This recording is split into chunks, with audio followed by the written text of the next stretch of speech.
Famous event in history. The Vietnam War, and in particular, the My Lai Massacre. The United States Army and government wasn't as great and heroic as it seems, presented by Qua, Aaron, Noah, and Anthony. A brief history. The whole massacre happened during the Vietnamese War or the Vietnam Civil War, when Vietnam was divided into two sides: Northern Vietnam, communist, and Southern Vietnam, capitalist. Here is a timeline of events that led to the My Lai massacre. In 1949, Vietnam was divided. 1954, the Vietnam War began. 1955, Diem became the president of Southern Vietnam. In 1961, the United States joined the Vietnam War, supporting the Southern side. In 1968, the My Lai massacre.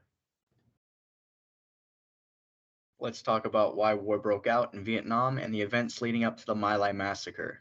During World War II, Japan had invaded Vietnam to fight off the Japanese and French colonial administration.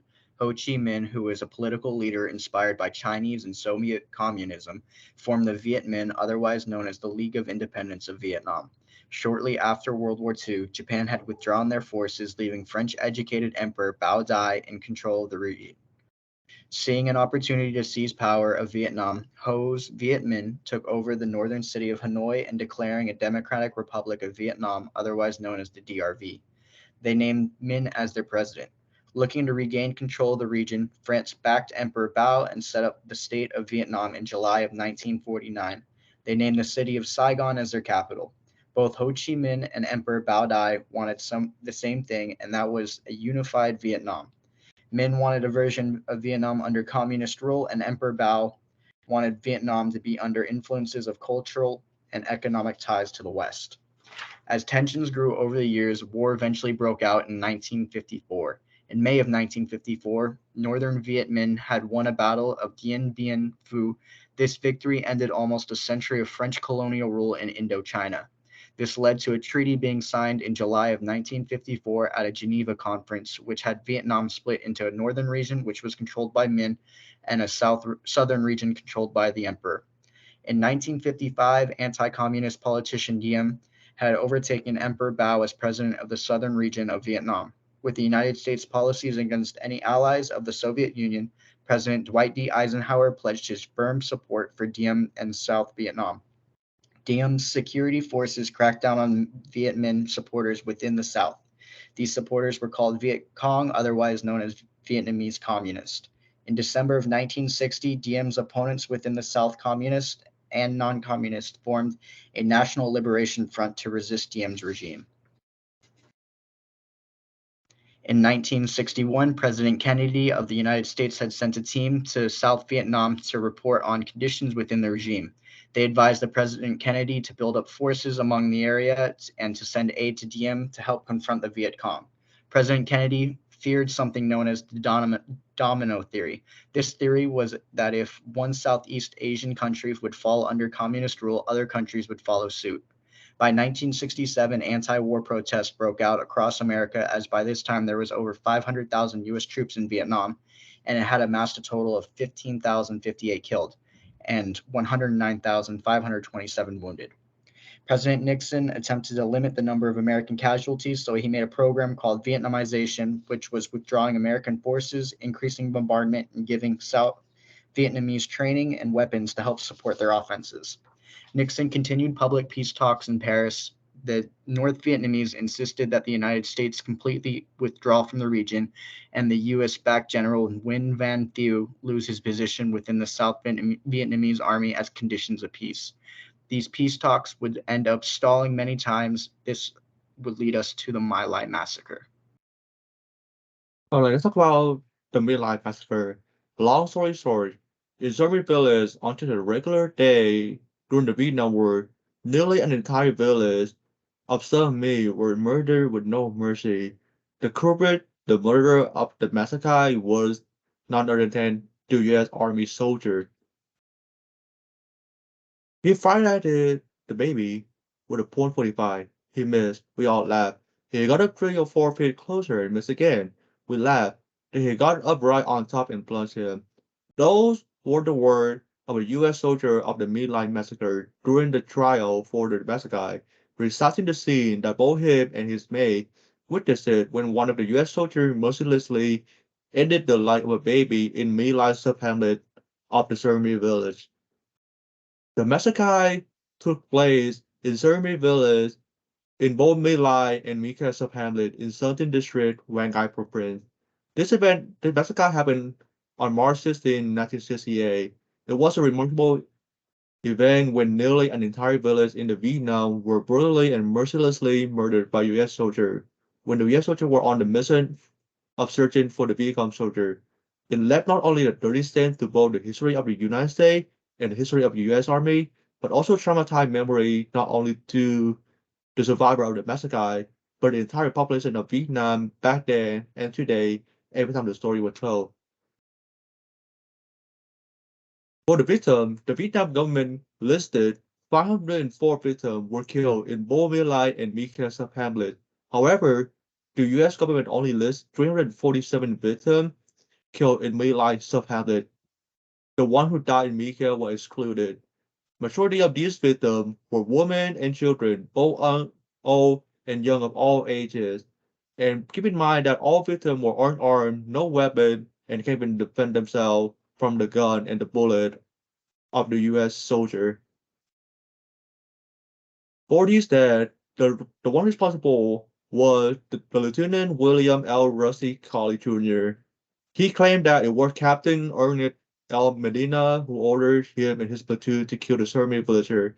He claimed that the word Medina directive to him. That was the start of the My Lai massacre.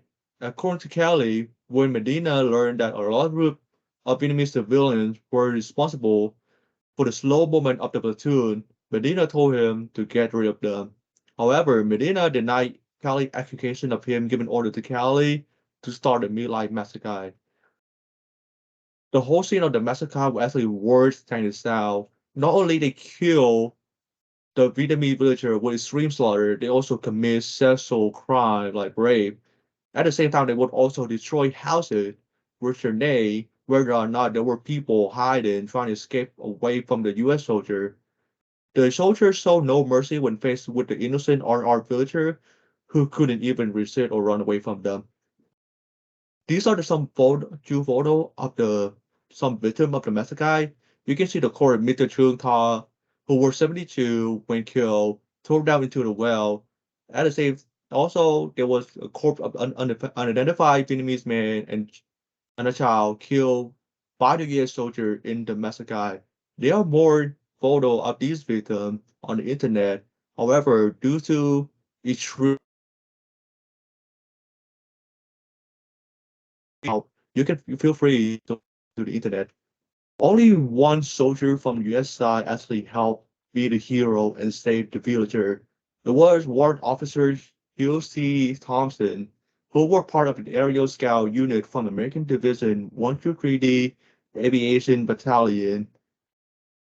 He witnessed the massacre caused by Kelly and his platoon during one of his missions during the Vietnam War. After he saw that, he led his helicopter between the runaway Vietnamese villager and the bloodthirsty Kelly with his platoon.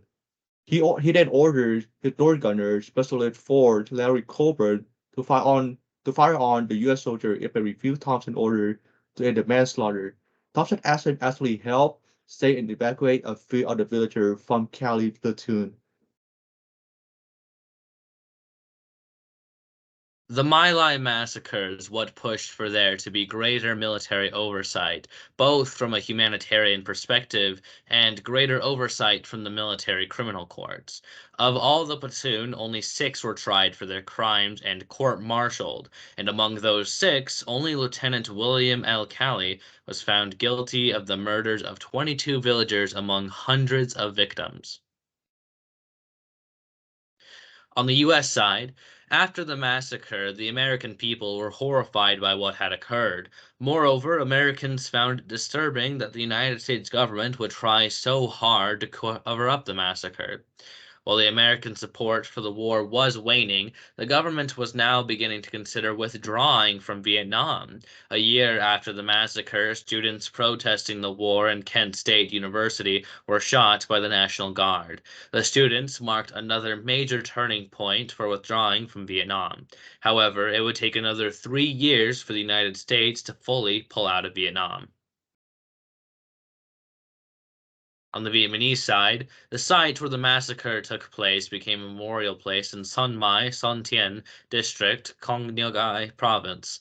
On August 19, 2009, 40 years after the massacre, Cali made his first apology about the massacre in a speech in Georgia. However, Tran Van Duc, a survivor of the massacre when he was only 7 years old, claimed that the apology was abrupt.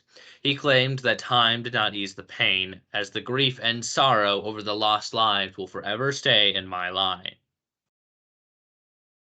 To conclude, the My Lai massacre was a major turning point in United States support for continuing the war. The Americans now, more than ever, wanted to see an end to the fighting. This massacre not only created a terrified, traumatized event for the survivors of the massacre, but also today when citizens hear of this massacre, but also left an unforgettable shame onto both the United States history and the United States Army. Thank you for your time and thank you for listening.